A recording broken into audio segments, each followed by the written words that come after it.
جی ٹھیک ہے، تو بہت زیادہ کھانے پینے سے بیسکلی انسان میں سستی آتی ہے اور وہ کچھ کام کرنے کے قابل نہیں رہتا، اور ہم سمجھ رہے ہوتے ہیں جی ہم nutritional requirements of the body پوری کر رہے ہیں اپنے اور بچوں کی، اور ہم بڑا بینیفٹ دے رہے ہیں، حالانکہ بینیفٹ نہیں ہوتا۔ آپ صلی اللہ علیہ وسلم نے جو فرمایا کہ 3 حصے پیٹ کے رکھ کے کھاؤ، صرف ایک حصے تک کھاؤ، ایک حصہ کھانے کا، ایک حصہ پینے کا ہے، اور ایک حصہ ہوا کا ہے۔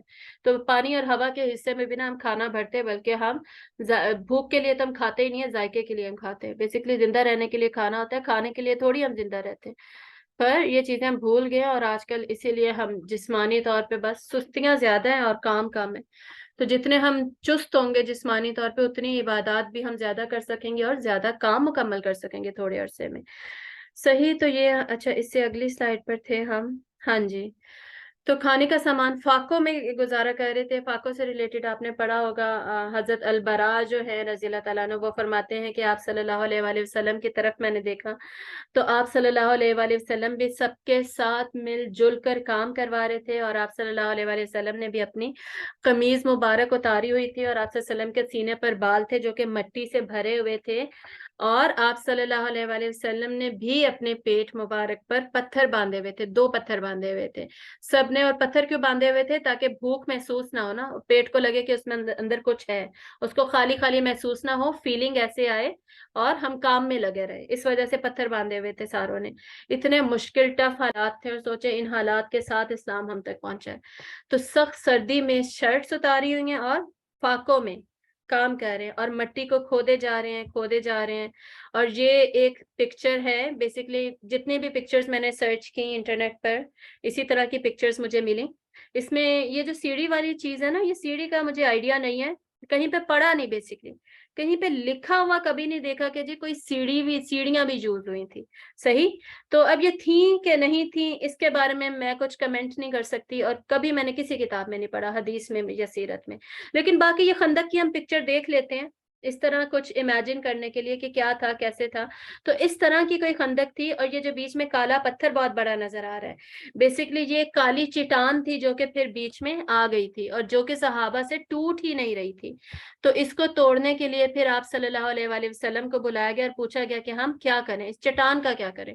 تو اس پر آپ صلی اللہ علیہ وآلہ وسلم کا یہاں پر بھی معجزہ ہمیں دیکھنے کو ملے گا، اور کھانے پینے کے معاملے میں بھی ہمیں بہت سارے معجزات اس غزوہ خندق میں دیکھنے کو ملے گے۔ بہت سارے معجزات ہیں جو کہ اللہ تعالیٰ نے اس بیٹل میں مسلمانوں کو دکھائے، ان کے ایمان کو تازہ کیا۔ بہت ساری پیشن گوئیاں ہیں جو کہ اس جنگ میں ہوئی، ٹھیک ہے، وہ ساری ڈسکشنز ہماری اگلی کلاس میں۔ فی الحال صرف یہ پکچر تھوڑی سی دیکھ لیجئے۔ میجرمنٹس تو ہم نے پڑھ لی، لیکن ہمارے ذہن میں تصویر نہیں بنتی جب تک ہم کچھ دیکھیں نا، یہ بھی آج کل کا ہمارا سسٹم ہے۔ اچھا، تو پڑھتے جا رہے تھے، اتنے سخت حالات تھے، اتنی سخت محنت کا مقام تھا، تو جس پر آپ صلی اللہ علیہ وآلہ وسلم سے انصار جو تھے انہوں نے آ کر فرمایا کہ یا رسول اللہ بڑی سختی ہے، بڑا مشکل ہے، بڑی مشکل سے ہم کہہ رہے ہیں۔ تو اس پر آپ صلی اللہ علیہ وآلہ وسلم نے انہیں دعا دی۔ ویسے آپ صلی اللہ علیہ وسلم شاعری نہیں کیا کرتے تھے، لیکن اس موقع پر آپ صلی اللہ علیہ وسلم نے کچھ شعر کہے، یا ویسے ایک دو موقع پر آپ نے ایک آدھا کوئی شعر کہا تو کہا، ادروائز آپ کو شاعری نہیں آتی تھی، نہ آپ شاعری کرتے تھے، نہ ہی آپ شاعر تھے۔